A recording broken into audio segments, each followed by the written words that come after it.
Welcome to Kenton's videos. Enjoy the video.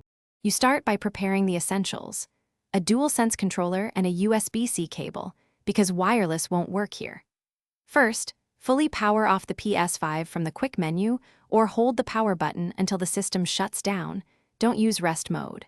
Once the console is completely off and the power light is amber or off, make sure your display is on so you can see the safe mode menu when it appears.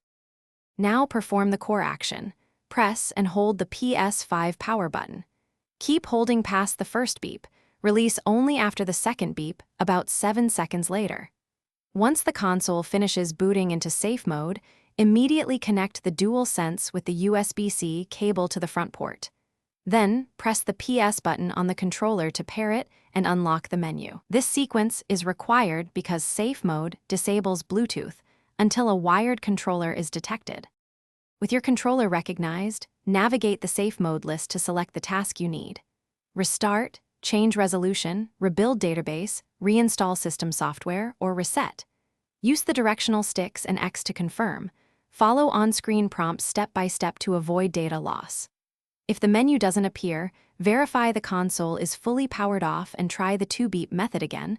Swap the USB cable or port, and listen for the 2 beeps. Those confirm you entered safe mode correctly. Thanks for watching. Consider subscribing if we helped you.